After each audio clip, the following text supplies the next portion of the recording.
Hello, habari. Jina langu naitwa Ezra Kalangoti na leo nimekuja na kitu kipya kidogo ambacho kinasema ni kwa nini watu wanatumia mitandao ya kijamii. Yaani hebu jiulize mwenyewe ni kwa nini unatumia mtandao wako wa kijamii ambao unautumia. Naposema wako sio wako mwenyewe. Nazungumzia mitandao yote ya kijamii ambayo ipo. Sasa angalia upi ambao una interact nao sana, kama ni Facebook, kama ni Instagram, kama ni YouTube. Ni kwa nini unatumia huo mtandao? Sawa, lakini sasa sisi tutaenda tuangalia sababu ambazo ni za muhimu za kwa nini watu wanatumia mitandao ya kijamii. Sababu ya kwanza ni kwamba watu wanatumia mitandao ya kijamii kwa ajili ya kujifunza, ambao tumesema ni educations. Kwa hiyo watu wengi wanatumia kwa ajili ya kujifunza. Kuna watu ambao wanatumia mitandao ya kijamii kwa ajili ya kufanya research. Sasa research ziko za aina nyingi ambazo watu wanaamua kufanya kupitia mitandao ya kijamii, lakini kuna watu ambao wao wanapenda kutumia mitandao ya kijamii kwa ajili ya entertainment tu. Yaani mtu amekaa anasema amechoka na anatumia mitandao ya kijamii. Kuna watu ambao wanatumia mitandao ya kijamii kwa ajili ya kuwasiliana. Kwa hiyo hizo ndio sababu kubwa ambazo watu wanatumia mitandao ya kijamii. Ambayo ya kwanza ni kwamba tunatumia kwa ajili ya kujifunza, education. Ya pili tunatumia kwa ajili ya kufanya research, nyingine tunatumia kwa ajili ya entertainment, na nyingine tunatumia kwa ajili ya communication. Sasa hebu tuangalie hao ambao wanatumia mitandao ya kijamii kwa ajili ya kujifunza wanatumiaje. Tunaweza kutumia mitandao ya kijamii kwa ajili ya kujifunza vitu mbalimbali. Kwa mfano, kuna product mpya ambayo imetoka, hujui jinsi ya kuitumia, maana tunaenda kwenye social media uangalie watu wanatumiaje. Sasa sisi watu ambao tunafanya marketing tunaitumia mitandao ya kijamii kwa ajili ya kutoa elimu. Sasa maana ukitoa elimu ni kwa product au service mpya ambayo unaitoa. Sasa unafanya watu waweze kuielewa product yako, kwa hiyo unawapa elimu kupitia social medias. Unaweza kutumia pia social medias kufundisha watu jinsi ya kufanya shughuli zao za kila siku. Sasa tunazungumzia kwa watu wanaofanya marketing. Sasa wale ambao wanaitumia ile mitandao ya kijamii sasa ambao ndo consumers wenyewe, wao wanatumia kwa ajili ya kujifunza. Kwa hiyo sisi social ambao tunafanya marketing tunatoa educations, lakini wao wanaipokea education kwa ajili ya kujifunza. That's how watu wanaotumia mitandao ya kijamii wanatumia kwa upande wa educations. Wanaotumia kwa ajili ya research. Mtu anajiuliza research inafanyaje kwenye mitandao ya kijamii? Kwa mfano unataka kununua simu.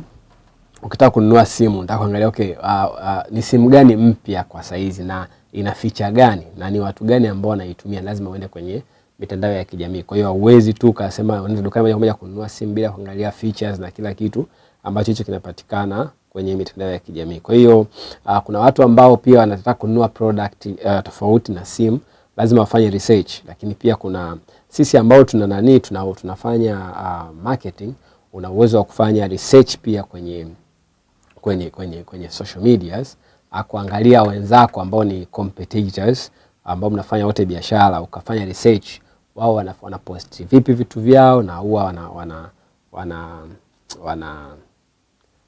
wanapost vipi vitu vyao, lakini pia ni jinsi gani wanaweza kucontact na wateja wao. Kwa hiyo sisi watu wa marketing tunafanya research, tunatumia mitandao ya kijamii kufanya research, lakini pia na wateja pia ambao ni consumers, na wao pia wanafanya research kupitia hiyo mitandao ya kijamii. Tunasema social media sasa imekuwa kama shopping.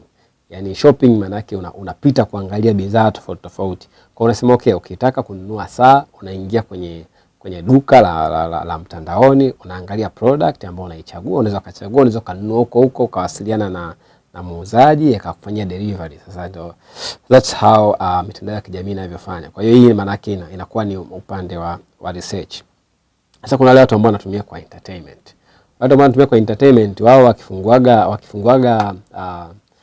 wakifungua mitandao ya kijamii mara nyingi inakuwa ni private. Yaani hawapost content yoyote wala hawafanyi chochote. Wao ni kwamba ni kuangalia watu wamepost vitu gani. Kwa hiyo ndo wazee wa kufanya research kwenye mitandao ya kijamii. Kwa hiyo wanafanya only for entertainment. Yaani amefungua account TikTok, hapost content but anaangalia content za wenzake. Sasa lakini pia kwa sisi sasa ambao tunatoa, ili kwa naongea kwa upande wa consumers, kwa sisi ambao tunafanya digital marketing au tuna provide service, hauwezi ukafungua tu mtandao wa kijamii afu ukauacha bila kupost content, kwa sababu watu wako wanahitaji kujua what kind of service or product you are providing.